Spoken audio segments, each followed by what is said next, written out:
Ah, yes. Those three words we love to hear, Terry Combs. We Indeed, are recording in progress. recording in progress. We're excited, so thrilled. It's been a while, Terry. It's good to be back with you. Mostly, it's great to be here with our special guests. So this is another webinar, training webinars at Equipment Zone, Terry. Who knew that this was going to be something that we kept doing and kept doing, and we're going to plan on keep doing them, right? Exactly right. And we were already doing them pre-COVID and doubled, triple, quadrupled up during COVID, and onward we go. Indeed, onward we go. Well, we have on tap an opportunity to have two fabulous business owners, people who I actually know and actually like. And we're going to take a deep dive today. We're going to dive in a little bit deeper on the DTF direct to film transfer topic.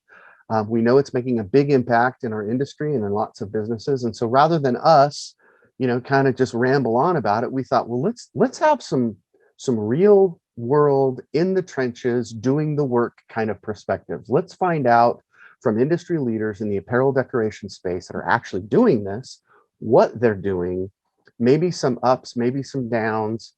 I mean, certainly they're going to speak their minds. They're free to share the good and the bad. Hopefully, there's not a lot of bad. But we're thrilled because this is a chance for us to kind of share back to our industry. And so I'm gonna stop sharing my screen right now. This, in case you haven't realized, that which DTF transfer path, that was the title of this webinar. And so there are lots of paths out there, and I think it's a realistic opportunity for us to remind folks that the path that Megan has taken is different from the path that Marcus has taken and some others, but I think we're going to find some common denominators and some important discussion and truly some insights that might help others along that same journey and along that same path. So without further rambling from Jay, let's bring in, here we are. We got all four of us up on the screen. Megan Urban from Identities out of Kansas and Marcos Guareno from Maximum Graphics in New Jersey. Megan, Marcos, is it okay if we call it the M&M show, or did that go too far? that works for me. Terry, how exciting is this? We got Megan, we got Marcos. We're fired up. I know, exactly. Well, let's jump in, Jay. So Megan, I want to start with you. And Megan, you're in Kansas, so how about them Chiefs? Yeah. I'm a Kansas guy myself. So, and he brings it up every time, Megan, every time. Every time, exactly right. But so Megan, when did you realize that DTF transfers were going to be a good fit for your business? Well, I think started out doing a lot of online stores. And so it was giving us the opportunity to offer a lot more designs to our customers. And like a Spirit or a store, we used to only offer, one or two designs, and now we're offering 7 to 8 designs, full color. Just letting our customers choose. It's giving our order values a lot higher value because they're not going to buy just that one item. They might buy 3 or 4 because there's 3 different, multiple designs to choose from. Oh, that's a brilliant answer. Yeah, absolutely. I'm gonna say, Terry, any follow-up there? I mean, is there something else that we could? That was like good, rich nuggets of wisdom right there. I think that's good advice to all of our listeners out there. By having more opportunity, somebody doesn't say, "I'll take A or B." I'll take A, C, and E. So that's awesome advice for people out there trying to grow their business. Yeah, I love to. Megan, did you say it's helped increase your order value? Did I hear that correctly? Oh yeah, definitely. Oh, that's huge. Well, that's huge. Well, let me ask you, Marcos, the same question. I mean, you first jumped into this maybe a little earlier than some, but when did you first realize that it was going to be a hit, it was going to be a part and a good fit for your business? Well, for us, it kind of broadened what we can offer. Like we started testing, like I would say, early 2021, and we started to figure out the proper settings, and it just gave us the opportunity to decorate more items, offer more different placements, different materials that we can print on.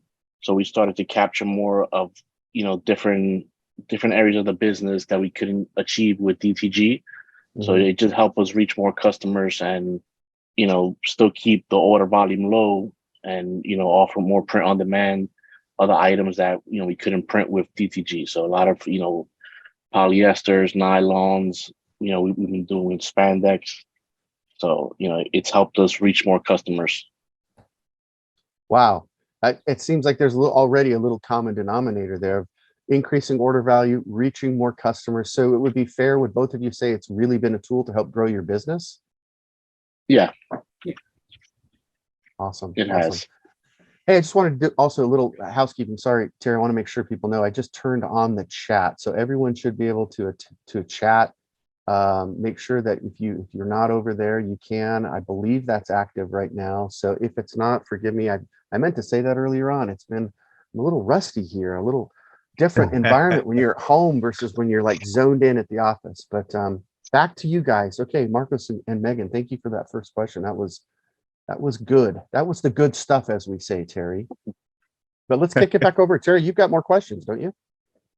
Well, I was going to ask next about outsourcing. So and Marcos, let's jump back to you. Did you start out by outsourcing DTF transfers? Were you making your own via DTG? How did you get started with DTF? I didn't outsource. I just started experimenting. We purchased the film and the powder from Equipment Zone, and we started testing for about maybe 30 to 45 days, just to get it right. And off our DTG printer, we tested both the 3070 and the 2100. So once we felt comfortable with the wash tests and everything else, we started to offer it to our customers. But we just started experimenting at first.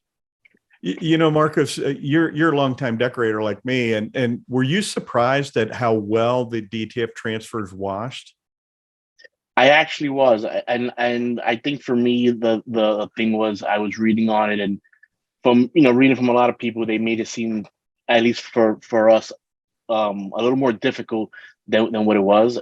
I found when we were experimenting, things weren't really smooth. It was just adjusting a few temperatures, but the washability and the hand on it, it's improved from when we first started to now. So it's definitely something that took us by surprise, because we figured it'll be a lot a longer testing, but the washability of it turned out great. We still have items that we still wash over 40 washes, and they still held up.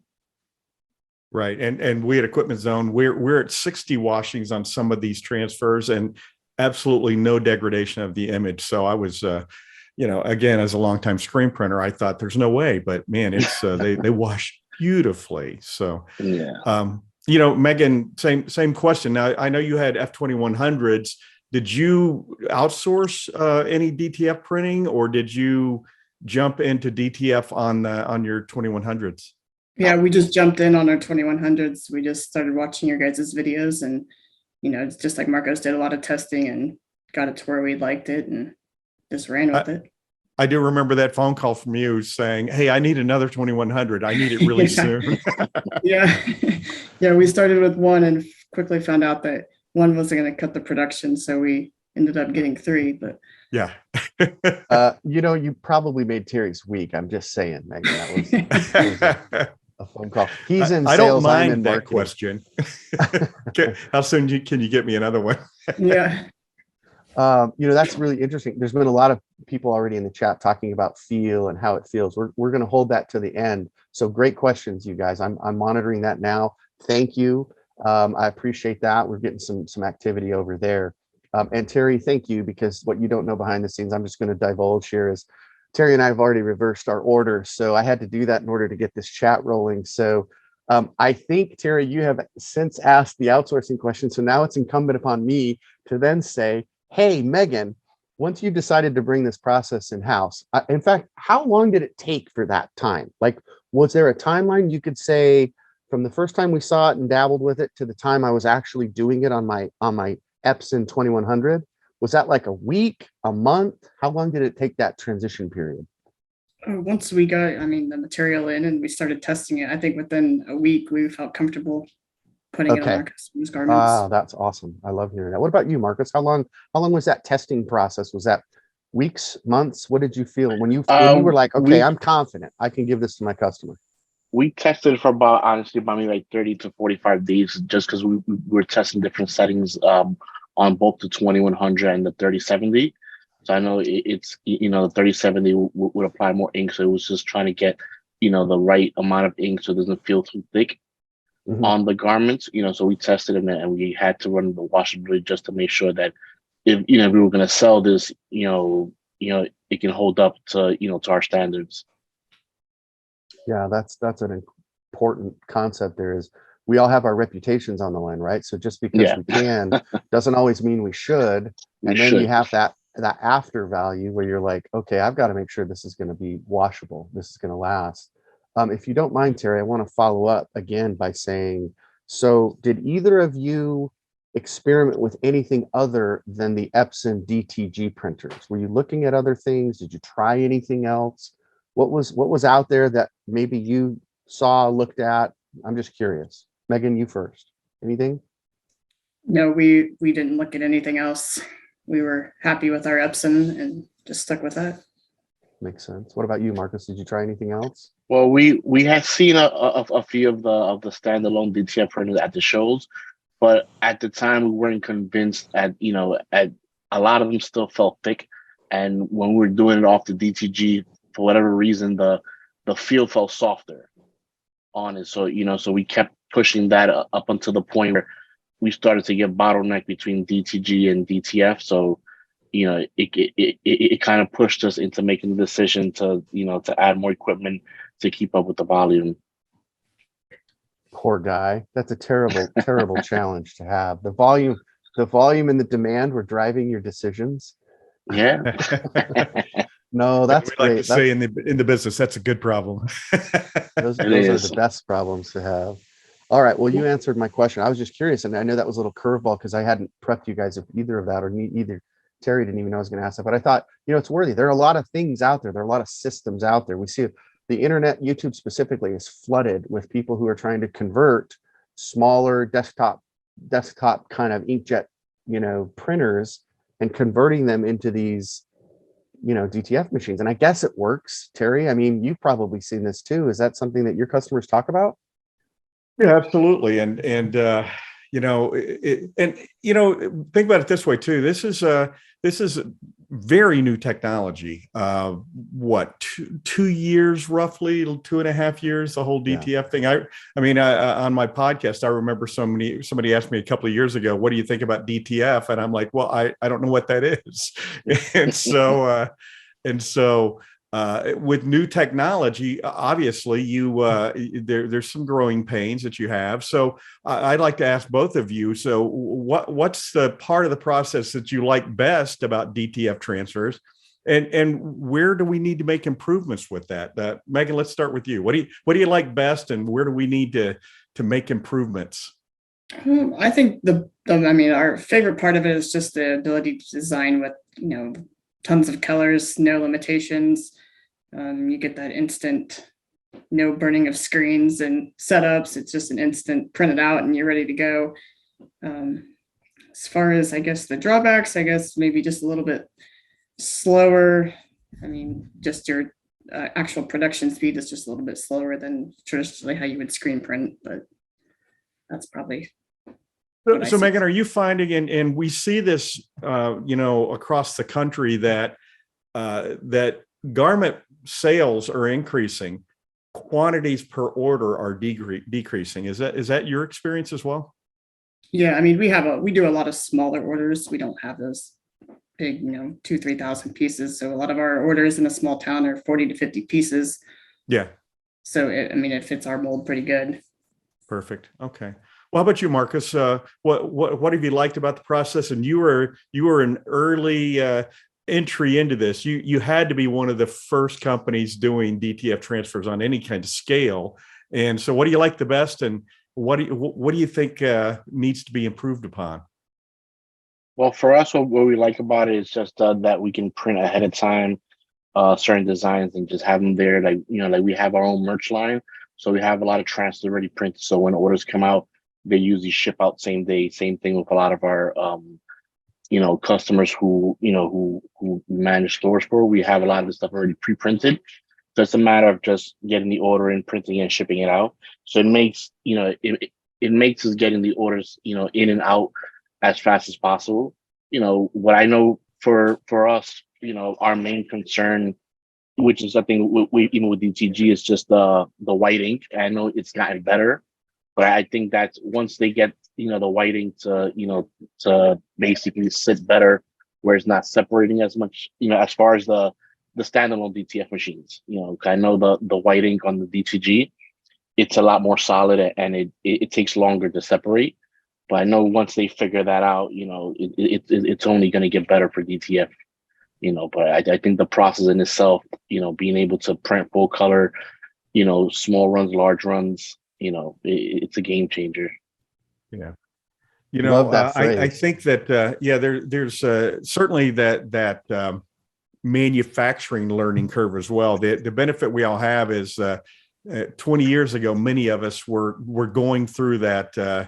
As our friend Scott Fresner says, we weren't on the cutting edge. We were on the bleeding edge of technology, and I think part of that's true of DTF right now. But I believe the transitions will be much quicker because we've dealt with it in the DTG realm. So, yeah. Interesting. Okay, we've got great feedback. Don't worry, Rob and Bill and some of the other questions that are in there. We're definitely going to have some time to take those. So appreciate that. Dee, Jennifer, all of those are good comments, good questions. I want to kick it back over to you, Megan. Let's talk just briefly, if you don't mind. I know the answer to this question, but I'm going to ask it for the sake of our listeners. I love that you outsourced first, did some testing. You got one printer, then you added two, then you added a third. And you've recently decided to make a big jump and a big investment in a dedicated DTF printer. How challenging was that decision? And I know it's early on and you're probably still going through some bumps, but what's it like? I mean, there are a lot of people out there that are freaking out, right? Because they see these printers every angle. And of course, Equipment Zone is a leader in this market. So what's it been like for you to take on that responsibility? What are you feeling? Are you excited? Are you nervous? All of the above?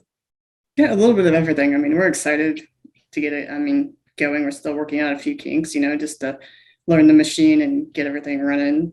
But yeah, I think overall, I think it's going to be a great move. Love that. What about you, Marcus? You went through similar testing, ups, downs, inks. Everybody's going to make the claim it works perfect, and then you actually get it.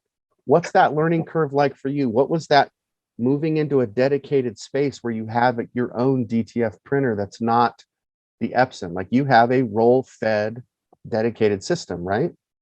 Yeah. Well, I think for us, I guess having the experience with DTG and understanding how the process works, it's a similar process. So we kind of picked it up quickly. It was just a matter of, fine-tuning the software, fine-tuning, how much ink to lay down. But, we picked that up within the first week or two, and we've been rolling since. Like I said, we got our dedicated DTF printer, and then I think about maybe 2 months later, a month and a half, we added a second one. So I know for us, it's, we started with the 2100 3070, but the issue we had there was, because we do both consistently, it was sort of creating a bottleneck where we had to choose one day to do DTF, one day to do DTG. And since it's a slower process on the DTG printer, it was just creating a lot of backlog, and we were, getting, orders, just stacking up. So we decided to make that move, and, we like the direction it's going in. It's, you can print a little faster, and I think the colors pop a little more than the DTG, but, it's helped to, to separate our DTG orders and then our DTF orders. So it's picked up a lot more, and we're able, to handle all the orders that are coming in daily. So, it was the right move for us. I love that. Well, love that answer. And Marcos, it gives you the opportunity also to decorate some products that have been more difficult, certainly on DTG, like 100% polyester, that sort of thing, without any dye migration. Yeah, we have I know prior to the whole DTF thing, we were losing a lot of business on that side of, doing polyester, because, we're either doing vinyl or single screen. So a lot of customers, have full color logos, and we're able to do return down business.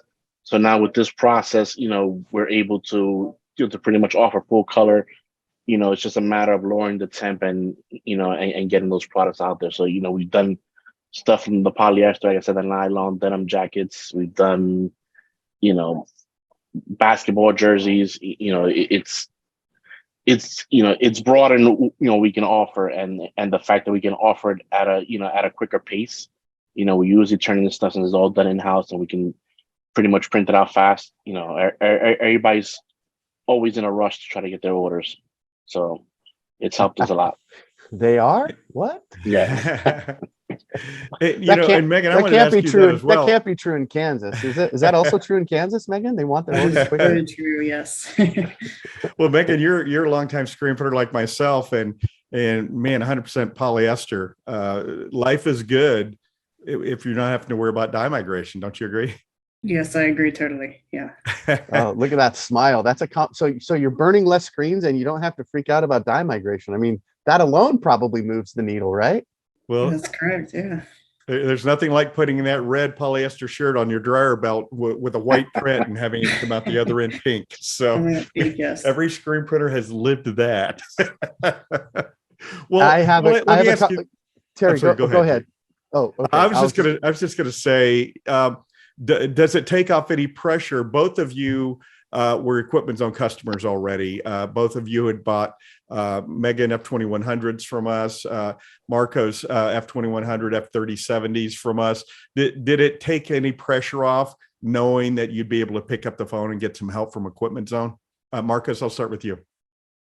I guess that's what keeps me coming. I obviously I'm about 20 minutes from the office, so I know for us it's just that peace of mind knowing if something does go wrong, you guys are a phone call away, or for us even a drive away. So having that customer support makes the decision a lot easier than dealing with somebody else where if something goes wrong you kind of have to figure it out on your own. So and I think that's one of the reasons why we've been longtime customers. Just that customer service is always there. Yeah, how about you, Megan? Same question. Yeah, I totally agree. That's the number one factor, is the customer service, being able to pick up the phone and not have any worries. And I've went down that road where I bought overseas before and got a printer with no support, and it lasted a few months and it was dead. Ouch. That's not, just to be clear to everybody, that was not our experience. That was not our. I love your answers. Thank you, Terry. And I was going to ask, from going back up earlier in the chat, so I'll be a little quick with these. Megan, does it matter to you? Do you see a preference in hot peel versus cold peel? What are you doing? We're doing cold peel. We just press and stack them and then go back, peel it off and repress. You don't feel like there's a downtime or that impacts your production at all? No, we're usually running 2 or 3 heat presses at a time, one person, so it gives them time to peel a shirt off, grab another one, keep going. Yeah, and are you in the family of cold peel also means cool peel, which might mean warm peel, if you know what I mean? Just depends on how big of a hurry you're in. Yeah, there you go. Okay. What about you, Marcus? Does it matter to you? Are you doing both? Are you cold peel guy, hot peel guy? What's your take? We're really just doing cold peel, but it's pretty much the same process. We'll grab the orders, we'll press them and then stack them, and then somebody from the heat press will peel it and do the second press. So it really hasn't been an issue with us with production, just because we're operating multiple heat presses. So it's just a matter of being able to just organize the orders and press away. Very cool. I was really actually excited when people started asking. Dee asked that, Rob asked that. There are a couple folks asking cold peel, hot peel. So our system, or Terry, why don't you explain, whether it's F2100, whether it's the F3070, or whether it's the dedicated EasyJet Pro, what our system does. And maybe you could, in addition to that, you could talk a little bit about, somebody else was asking about, hold on, let me find it. Like cost comparisons. I don't know if you want to go too deep into that, but maybe. Yeah, well, cold peel and from a technician standpoint, cold peel is going to give you the better adhesion. From a production standpoint, some people like to be able to do the hot peel option. These systems pretty much work the same. I have somebody who has one of our units, and he ordered samples from somebody with their hot peel transfers, and basically they worked exactly the same. If you peeled them too quickly, you still had a little pickup on there. You can go to Amazon and get one of those chalkboard erasers. They're probably really cheap now because nobody has chalkboards anymore. And just rub across it for a couple of seconds, like we did in the old days with transfers, and do, as you said, Jay, a warm peel. As to costs, on an F2100 or an F3070, you're going to have a little bit higher ink cost, but it's also a matter of what's your marketplace. And we talk to people every day. I like the feel of DTG. So I want to do DTG on my 100% cotton, my high cotton content blends. But I also want to be able to do those polyesters, those wicking fabrics. In fact, I talked to someone recently. They had an order for 25 shirts. 20 of them were cotton. Hey, can you do these 5 wicking fabric shirts for us as well? So in Garment Creator, they just, I'm flicking a switch, but they pushed the button, flipped the art, and then went ahead and produced those 5 transfers right in line, and did the wicking fabric as well. So and kind of back to the subject area, it really depends on your marketplace. Once you get to the growth area that both Megan and Marcos have gotten to, then it makes sense to, they still have their DTG printers, but they're doing so much volume in DTF, then all of a sudden it makes sense when they expanded their businesses, expanded their equipment, to go with those dedicated units. But especially for, I think so anyway, especially for someone on the front end of this, being able to do this on a DTG machine is really going to open up all the doors for you. And then, just like with Megan and Marcos, see where your business takes you. And a lot of time it does take you down that road of then buying a dedicated machine. But your cost is going to be a little bit higher making that transfer. And plus you're doing an individual cut sheet. And so the process is going to be a little bit longer. Your cost over here on an EasyJet, which is our DTF dedicated machine, you're looking at 50 to 60 cents per square foot for film, ink, powder, all the consumables in that process. It's probably going to be closer to $1, a little bit more over on an F2100 and F3070, but they balance themselves out depending on your marketplace, depending on the customer you're trying to reach out to. Awesome. Well, man, you nailed it. I knew you would know that answer. So a couple of other things that popped up in the chat. I'd love to chat. There may be a couple we don't get to.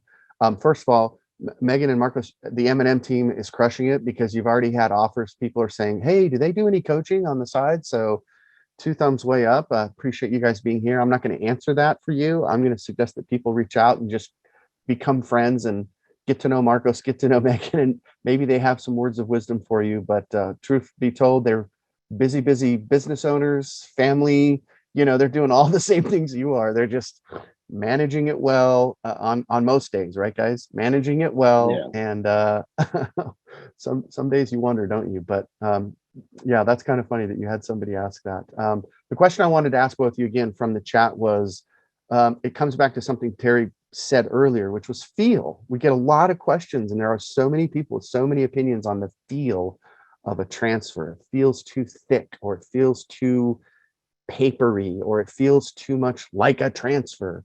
Megan, what do you say to that? What's your take? What's your opinion on that? Does it matter? Are we our own worst critics, or what do you say? Or what do you say to your customer?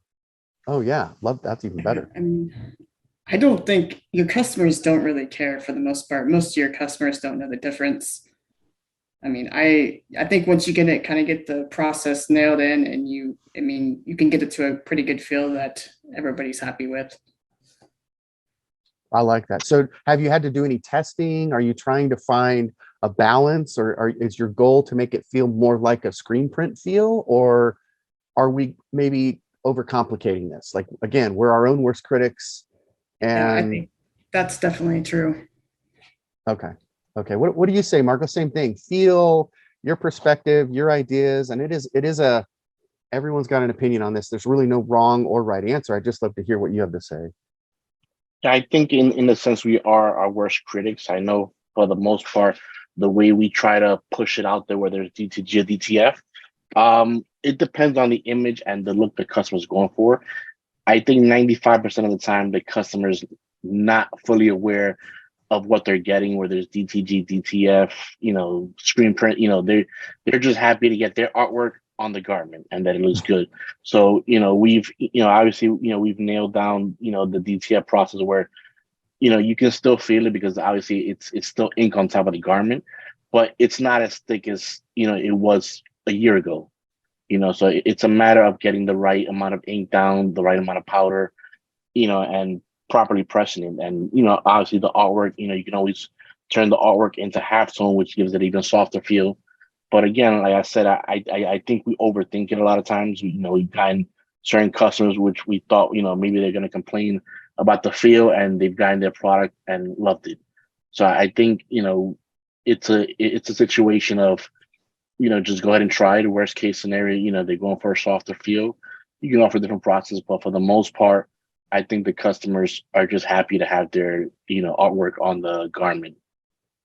Yeah, if you can make the colors look right, they're correct, have it in the correct location and it's not crooked, and deliver them on time, and then make sure they wash, that they last. Yeah. You can do those four things. You're avoiding a lot of issues. There was something else I was going to ask you both that came up in the chat after the feel question. Let me see if I can find it again. Terry, feel free to jump while if you see anything in there. Oh, I do remember. Heat press and dryer. Heat press versus dryer, heat press and dryer. Megan, are you using both? How you alluded to it earlier, but what's your setup like? Are you heat press only, or are you using a dryer? For the DTF? Yeah. On the 2100s, we powder and then we run through the conveyor dryer. Nice. And what about you, Marcos? We had the same situation. We run into the dryer, and then if we're pressing the garments, obviously we're using a heat press, but we cure the powder through the dryer. We started first originally with the heat press back, when we first started experimenting, but like I said, it was just the issue of having to place it under the heat press, and now you have 100 to print. It takes quite a bit longer, so we run a dryer so we can get more through there and speed up production. Yeah, I like that. Again, it comes up often in our webinars: testing, practicing, kind of figuring out your system and your rhythm.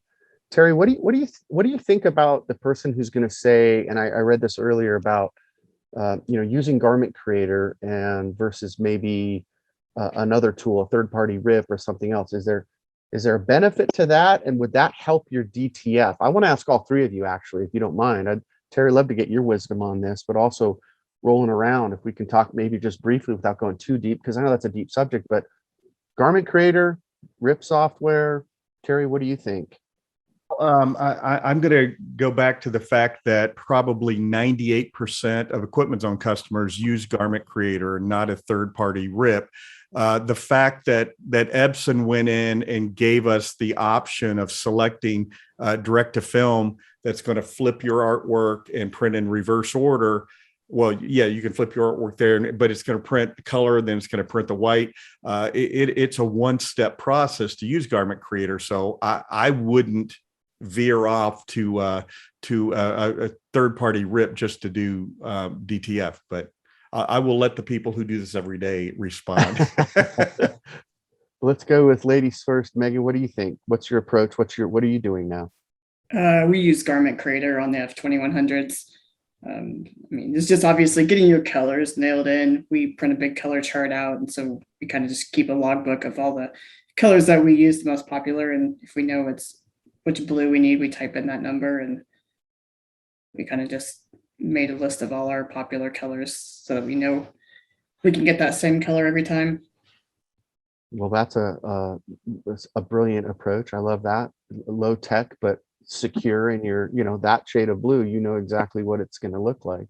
Right. What about you, Marcus? What do you say? I know you've got a good opinion on this and you've tried lots of other software. So well, when we were using the 2100 and the 3070 for when we were doing the DTF, we were using the Easy Rip software, but we got it in hand for both, and we use it for DTG and DTF.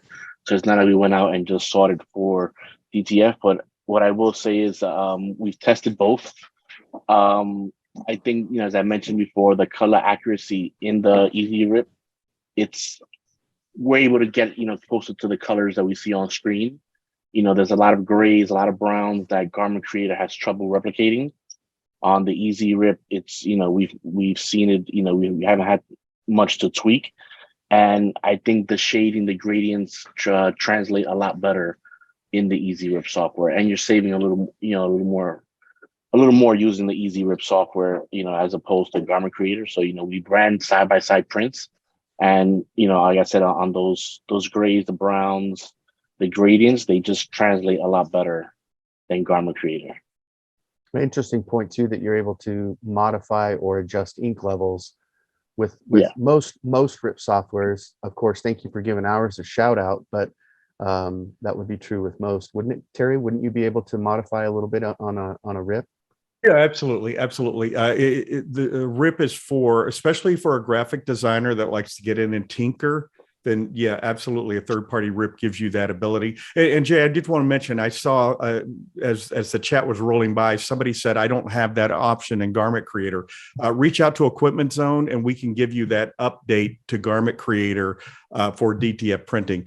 Epson is supposed to include it in new versions of Garment Creator. I don't know if they've done that yet, but any of our techs can get that for you so that you can load it into Garment Creator, or they can load it in for you by logging into your computer. But it's available at Equipment Zone right now. Love that. Thank you. And Roxanne, thank you for your question about the settings, drying transfer sheets through a conveyor dryer. The reality is every dryer is going to be slightly different, and it's also going to be different based on where you are. So there isn't really one perfect setting. I don't know that, Marcos, you have yours committed to memory in terms of speed or temperature. If you do, you're welcome to share that. But otherwise, Roxanne, I don't want you to think we're not listening to you or checking these out. It's just sometimes the questions are very hyper unique to you, and also the answer really isn't going to apply. Because if Marcos says he has a Vastex dryer and he runs it at this and he runs it at that, that could totally not apply. Does that make sense? I hope that makes sense. Yeah, I think on that end with the dryer, I think the best option is to get something to measure the temperature. Like I said, we have two of them, one in our New York location and one on New Jersey, and the settings are totally different. So the environment you're in, everything else plays a role. So what we've done is, we've checked to make sure that the temperature's at, internally where we need it to be. But you're right. There's no real set. I've had people that have emailed and called us that have the same dryer, and they've had to tinker with the settings and the belt speed to get it right. So it's not a one setting like here's my setting, go ahead and run it on yours, and it's gonna work. But if you can measure the temperature, keep it at that 300, 320, then you should be good. I love that answer. And I think it's so insightful that you have two dryers in two different locations, and you have to modify them because of location and because of factors, right? So yeah, not one size fits all there. Last question, Terry, if someone wants to email you, did you give out your email address? Because someone's already asking for, if we want to get that option from Equipment Zone, how do we do that? I actually, in the chat there, I entered the tech support form. You can certainly, and you can also certainly email support@Equipment Zone as well, and someone will reach out to you. Well, we're rounding third, heading home. It's been 40 minutes. I have to respect our business owners who are wearing all of the hats. They're in production, they're in marketing, they're in sales, they're probably in accounting and accounts receivables. There's waiting no outside each of their doors with a question right now, peeking in. Yeah, there's somebody trying to ask, hey, what color was that? Was that 186? Is that PMS 186?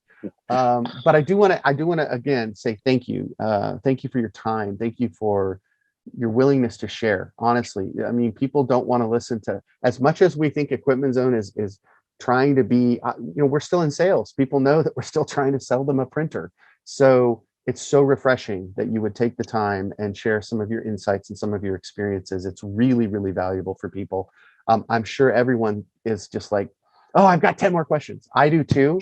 Maybe we'll have these two back, or we'll have two other Equipment Zone customers, business owners back. But before we go, I do want to have one last question. It's kind of the final, which is, people often talk about when they're thinking about doing this or not doing this. It sounds like, I just want to get clarification. It sounds like both of you made a calculated, cautious risk, and you had a market that you already knew. Is that fair to say, Megan? Before you went all in on a dedicated printer, you were taking, I like to call it, you learned to crawl, walk, and then run. And is that a fair analogy as your pathway? You know, because we talked about DTF, you know, you're choosing path, and everybody's path is going to be different. What was it like for you, Megan? Was it more like a crawl and then a walk and then a run? I would say we went pretty quick once we got the DTG. We didn't do DTG very long before we switched to DTF, and then we took off on a full run. So yours was like a crawl and then pounce, I'm ready to run. Yeah, that's kind of how it seemed like it went. Yes. I can attest to the stuff. fact that a second printer, hey, Terry, I need a third printer. That was at a run. Yeah. Okay, and before we go, Megan, how long have you been in business? Somebody was wanting to know that. 2007 was when we opened. So. Okay, and you're a screen printer. You're still a screen printer. You have screen printing and digital. Okay, any embroidery, anything else? Or are you dedicated? We do embroidery as well. Ah, Marcos, sounds like Marcos. Why don't you tell us how long you've been in business and what are you doing? We've been in business since 2007 as well. We do like printing and embroidery. You know, we do design as well. So, you know, pretty much, you know, try to get involved from, you know, the initial process of designing it down to, you know, fulfilling the product and, you know, giving the end user retail ready product. Love that. And then I'll follow up again with the same question. Was it a crawl, walk, run? Or once you got in that, were you like Megan and you kind of tested it and then you just jumped? What was your process like? Well, for us, since we already were into DTG, like I said, we didn't have to purchase more equipment to test it. So we have multiple machines. We were testing. Once we felt comfortable in selling the product, you know, we started to dedicate certain machines for it. But, you know, we business started to pick up faster than we expected. So we were looking for a dedicated DTF printer. When we found one, we kind of jumped right in, and, you know, and like I said, we got our second DTF printer about a month and a half, 2 months after the first one. Outstanding. Well, your wisdom, your advice, your insights are precious and valuable. I think that's been the great thing here. Last question, Terry, I have to ask, sorry. Second press after applying. It's like the field question. Everybody wants to know, do they have, after you press it, you peel it, are you pressing it a second time, Megan? Yes or no? Yes, we do. Marcos? Yeah, for us is a must. That's what's going to give it the softer hand, and, you know, it creates for better washability. So, you know, that's not something we skip. Love that answer. Terry, before we go, I'm going to flip it over to the screen. If there's anything else to add, I just want to make sure that I give it back to you, my friend. Last word. Well, I certainly appreciate you guys coming on, and I love to hear from decorators. When I was an active decorator, I loved this kind of thing. I'd get the magazines and read all the shop tours as soon as I opened the magazines. So thank you guys for opening your doors and sharing with all of our listeners. It's greatly appreciated. Absolutely. And if anybody has any contact questions, feel free to reach out. Here's the Equipment Zone. And you can find Megan and you can find Marcos. They are online. They're active in their communities. And then Terry, before we go, somebody directly asked us, will we be going to the Impressions Expo in Atlantic City? Is that happening? Is that a rumor, or are we really doing We, the company of Equipment Zone, will in fact be at Atlantic City. Jay and myself being in our West Coast office, we will not be attending. We do the West Coast shows primarily, and but yes, come by. We'll be running the F2100 and also have the EasyJet Pro 24 in the booth as well. So come and see us. Right. Swing by booth 128. I know that times us out a little bit on people who watch this after the fact, but we've got about a 2-week, 2.5, 3-week window. So if you're before the end of March, come by if you're going to the show. We'd love to talk to you. But thanks again, Marcos. We're going to let you get back to production. Megan, we know you got orders to get out. So thank you again for your time. Everybody who tuned in, it's been a wonderful webinar.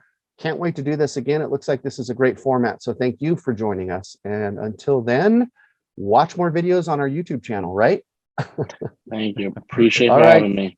Thank You're you. welcome. We're Thanks, welcome. guys. Thank All you right. both. Talk to you later.